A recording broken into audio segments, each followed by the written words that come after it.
hybrid, the battery storage technologies, the transmission systems, the changes in the agricultural and industrial sectors that will create millions of union jobs while at the same time ensuring that we have environmental justice, that those communities who have been most adversely impacted are given disproportionate benefits this round. So we know that we can do it, and we know that the policies are there. It just has to be in any final bill, which we're putting on the floor of the Senate to send over to the White House. That's the challenge which we have, and we think that the Senate is capable of meeting that challenge. Yes. Bernie Sanders said yesterday that he would not vote for this $974 billion bipartisan package.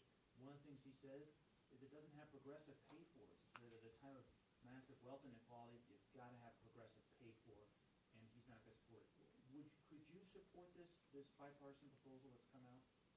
Either of you vote for it with maybe the possibility of a reconciliation package following up? I could not. I agree that we have many opportunities to put together a progressive tax package in order to pay for the infrastructure climate bill. All the working ingredients are there. I won't go through the list. Bernie does that very well. But obviously, there were tax cuts that were given back in the Trump early years. There are other areas where we can look at that will provide the revenues to be able to pay for this program. And I do believe strongly that that is the direction in which we should be heading. Are you worried that And if we're looking at a deal on infrastructure going to the floor that does not have the energy investments in it, and which there has not been a deal worked out on reconciliation to have those energy investments, then absolutely not. I will not support the package. Do you have assurances from the White House, from President Biden, that they feel the same way that you do, that strong climate provisions has to be in a package that passes Congress? Well, that's what we're fighting for. We're fighting for the Biden climate infrastructure bill. That's what we're standing up for. It was big. It was bold. It matches the scope of the problem, and that's what we're continuing to stand up and fighting for. But are you worried that your leadership might cut a deal that leaves the progressive wing behind because you'll have 60, 70 votes in the middle? No, I feel very strongly that that Joe Biden and Chuck Schumer want a very strong climate infrastructure bill to pass. And we are aligned with them in moving towards that ultimate end goal. And I think at the end of the day, you'll see that that was a partnership that never was broken, that we stood with Joe Biden and with Chuck Schumer throughout the entirety of this battle. The Majority Leader is absolutely committed to having this energy infrastructure be tied closely together, which is essential. But I want to give a little historical perspective here. If we turn the clock back, we first had climate be part of a major presidential debate when Dukakis was running against the first President Bush. As you might recall, Dukakis was running on coal, and George Bush was running on climate. Now, George Bush won, and then he failed to do anything, and a moment was lost. We cannot lose this moment. Now we are a generation later, and the problem has become so much horrendously worse. The Biden team was elected, and the majorities in the House and Senate were elected on the promise of action, and we cannot let the American people down, and we cannot let our planet down. This has to be part of the deal. Can you clarify, Senators? There's been a lot of talk about the two-track process for this, a deal with Republicans on whatever you can agree on, and then something else that gets the Democratic priorities done. Are you saying you would only vote for one if you get the other, or are you saying this is a bad plan, we need to just do one big bill just our way? We're saying that there absolutely has to be a guaranteed deal that climate is built into these infrastructure bills, and that it matches the problem that has to be solved. We can't have dessert before the main course. The main course is a climate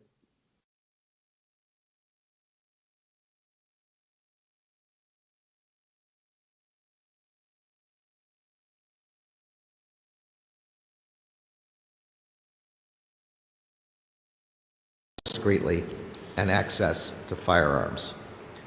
The domestic violent extremist threat is also rapidly evolving. As FBI Director Wray has noted, we continue to observe actors driven by a diverse set of violent motivations, sometimes personalized and developed from a mix of violent ideologies. Developments in technology exacerbate the overall threat. Today, people may be drawn to social media and then to encrypted communications channels. There, they may interact with like-minded people across the country and indeed the world who want to commit violent attacks. And they may then connect with others who are formulating attack plans as well as mustering the resources, including firearms and explosives, to execute them. Technology has amplified and enabled transnational elements of the threat. In earlier days, foreign terrorist groups had to board airplanes to conduct attacks in America. Now they take advantage of technology to inspire others already located in the U.S. to violence. The same is true for domestic violent extremists, who increasingly take common cause and inspiration from events and actions around the world, indicating an important international dimension to this problem. The man who allegedly killed one person and injured 3 in an April 2019 attack on a synagogue in Poway, California, cited as inspiration an attack that took place a month before halfway across the world in Christchurch, New Zealand. That attack killed 51 people and injured dozens more at two mosques. In response to these many and serious challenges, the national strategy today seeks to confront the threat from all angles. The strategy rests on 4 pillars, each of which is essential to support the whole. First, our efforts to understand and share information regarding the full range of domestic terrorism threats. Second, our efforts to prevent domestic terrorists from successfully recruiting, inciting, and mobilizing Americans to violence. Third, our efforts to deter and disrupt domestic terrorist activity before it yields violence. And finally, the long-term issues that contribute to domestic terrorism in our country must be addressed to ensure that this threat diminishes over generations to come. The national strategy recognizes that we cannot prevent every attack. The only way to find sustainable solutions is not only to disrupt and deter, but also to address the root causes of violence.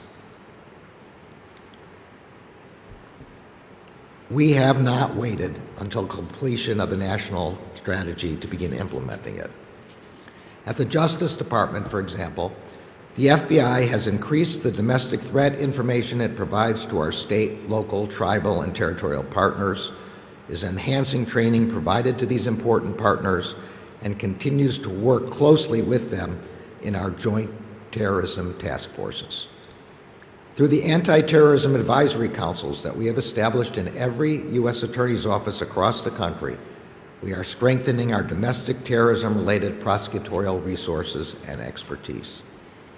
Our civil rights and national security divisions are working more closely than ever in determining whether a given investigation should be handled as a hate crime, an incident of domestic terrorism, or both.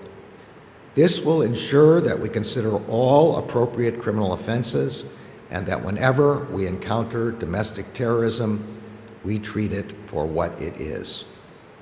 Through a directive we issued earlier this year, we are ensuring that we carefully track investigations in cases with a domestic terrorism nexus, and our grant-making components are dedicating additional resources to helping states, localities, and others focus on the threat.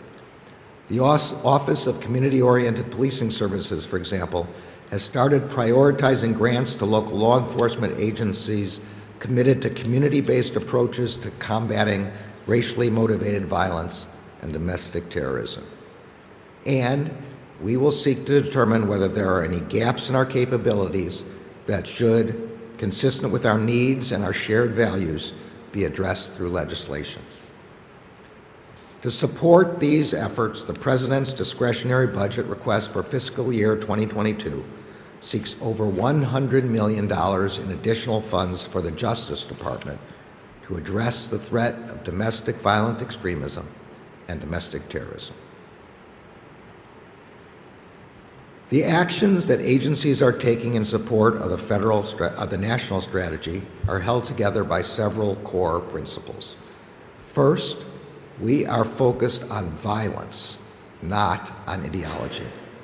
In America, espousing a hateful ideology is not unlawful.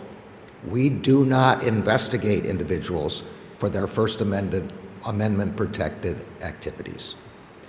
In 1976, Attorney General Levy established the guidelines that form the foundation for a detailed set of rules that continue to govern the FBI's conduct of investigations today. In doing that, he made clear that, quote, government monitoring of individuals or groups because they hold unpopular or controversial political views is intolerable in our country. As the national strategy makes clear, safeguarding our country's civil rights and liberties is itself a vital national security imperative. We do not prosecute people for their beliefs. Across the world, extremist or terrorist labels have at times been affixed to those perceived as political threats to the ruling order. But there is no place for partisanship in the enforcement of the law. The Justice Department will not tolerate any such abuse of authority. The national strategy explains that it is, quote, critical that we condemn and confront domestic terrorism regardless of the particular ideology that motivates individuals to violence, close quote. Although we often describe violent extremist motivations by reference to different violent ideologies, the purpose of those characterizations is to help us categorize and understand motivations. That is why, even as we're here today to discuss domestic terrorism-related violence, we are addressing violent crime more broadly, including through a directive to reduce violent crime that the Deputy Attorney General and I announced last month in the form of a new initiative. It is also why, even as we augment our efforts against domestic terrorism, we remain relentless in our focus on international terrorism, perpetrated by foreign terrorist organizations like Al-Qaeda and ISIS. Our focus as members of the Department of Justice and as a federal government is to prevent, disrupt, and deter unlawful acts of violence, whatever their motive. As the national strategy makes clear, there is no place for violence as a means of resolving political differences in our democracy. The second principle is that we need not only a whole of government, but also a whole of society approach to domestic terrorism. Implementation of the national strategy will therefore occur across the federal government and beyond. The State Department will focus on the transnational aspects of domestic terrorism, including mapping links between foreign and domestic terrorists. And with the Department of the Treasury, it will assess whether foreign organizations and individuals linked to domestic terrorism can be designated as terrorists under existing authorities. The Department of Homeland Security is expanding its intelligence analysis, production, and sharing. It is prioritizing relevant grant funding to support state and local partners. It is enhancing its collaboration with community-based organizations and state and local and industry partners to address domestic terrorism threats while protecting privacy, civil rights, and civil liberties, and is working to support the development of resources that enhance critical thinking and media literacy as a mechanism to strengthen resilience to misinformation and disinformation. The Department of Homeland Security is also focused on community-based violence prevention programs in order to empower and revamp support to community partners who can help to prevent individuals from ever reaching the point of committing a terrorist attack. The Department of Defense will train service members on the potential targeting of current and former military members by violent extremists in order to help prevent radicalization. The Department of Health and Human Services will work with the Departments of Education, Homeland Security, and Justice to develop a website that aggregates and publicizes information on federal resources, including grants, training, and technical assistance, that can assist state and local authorities and the general public in identifying the resources they need to implement their own counter-domestic terrorism programs. And those are just a few examples. We have a track record of successful collaborative approaches to the challenges posed by terrorism, not just at the federal level, but also with our state, local, tribal, and territorial partners. The Justice Department's first Joint Terrorism Task Force, for example, was established in New York in 1980. At the time, it was staffed with just 11 FBI investigators and 11 members of the New York City Police Department. Today, our approximately 200 Joint Terrorism Task Forces have over 4,300 officers from more than 550 local, state, and federal agencies who work together every day as our first line of defense against terrorist attacks. The work that we do to support and enhance the resources and capabilities of our local partners who are on the front lines of our counterterrorism efforts is vital to our success. Nearly every day I get a briefing from the FBI director and his team. In those briefings, I'm struck by the frequency with which a critical tip or lead in an investigation comes from a state or local law enforcement member or from a member of the public. The FBI reports that roughly 50% of our cases originate from tips and leads from law enforcement or private sector partners and private citizens who identify potential threats and report them to the FBI or our partners. Creating and maintaining an environment in which individuals, community groups, and others continue to come to us depends on the extent to which we can continue to merit their trust. This includes making sure that our determinations are made free from bias, so that, too, must be part of our long-term approach. Equally important is our work with private industry and with international partners. The national strategy emphasizes that the government should continue to enhance the domestic terrorism-related information it offers to the private sector. The technology sector is particularly important to countering terrorist abuse of internet-based communication platforms to recruit, incite, plot attacks, and foment hatred. Along with more than 50 other countries, the United States has joined the Christchurch call to action to collaborate with each other and relevant stakeholders, including tech companies, NGOs, and academics, to tackle the online aspects of this threat. The Christchurch call is just one example of the many productive engagements we have had with our international partners. Our third principle is that we build upon and learn from the past. A look at our past efforts to combat terrorism teaches valuable lessons about what can go right and what can go wrong. It should also give us hope about our ability to rise and adapt to the challenge. I'm personally struck by 3 events that occurred not far from each other at different points in the last 100 years.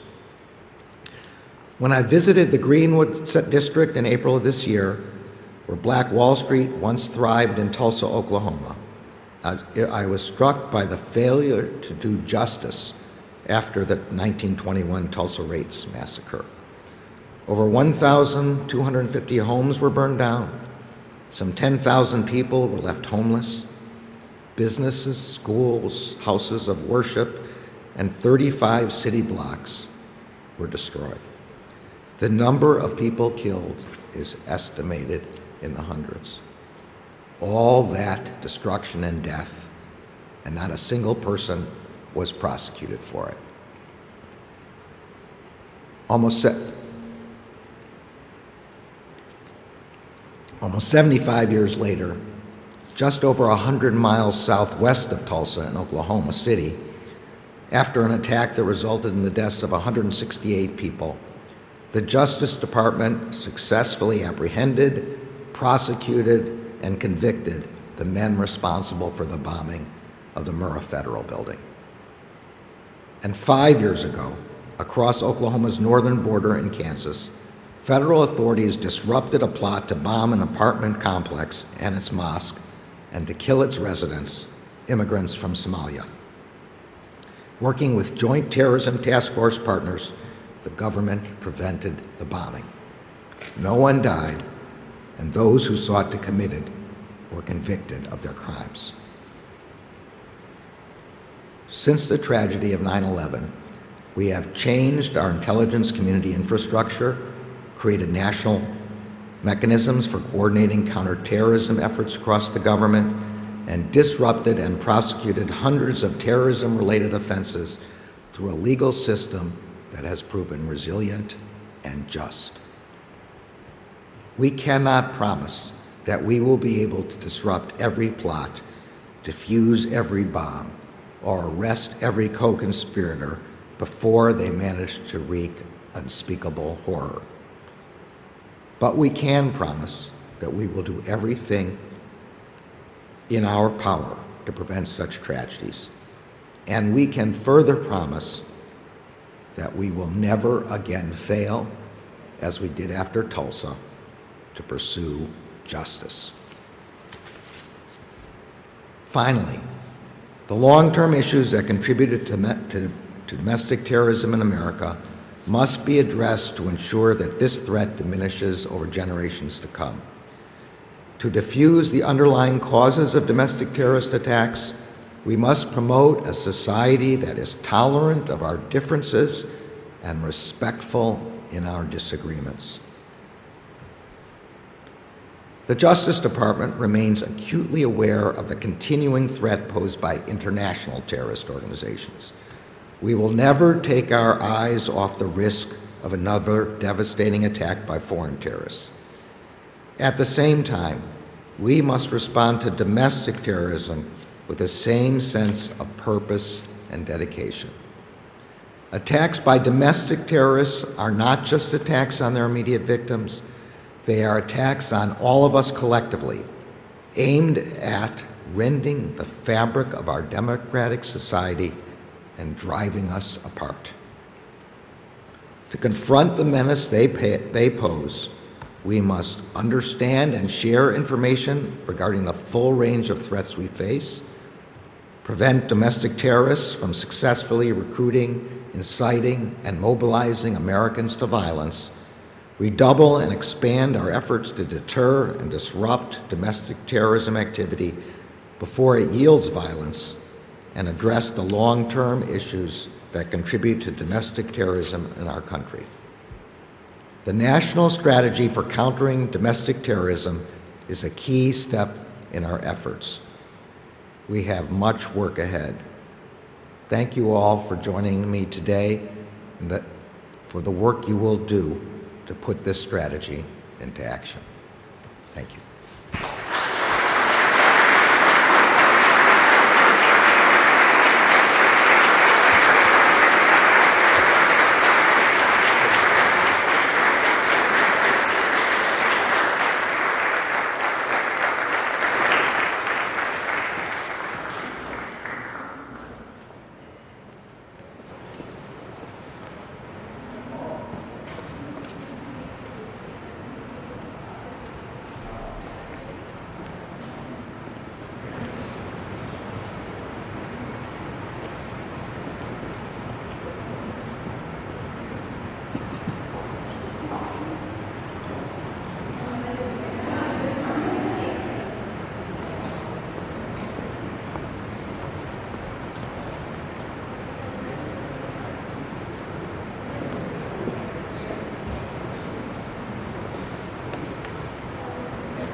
microphone.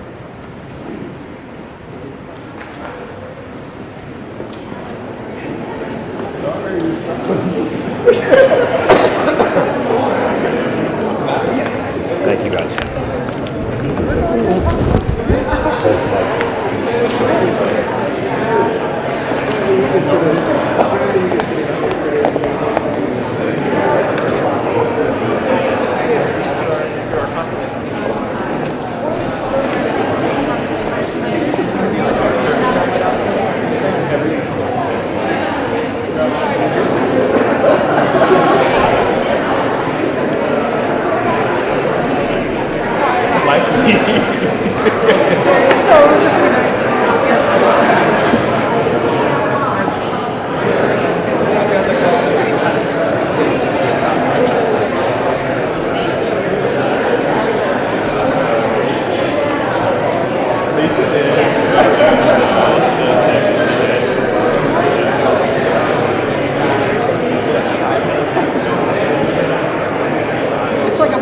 Obviously, it's not 100% effective, right?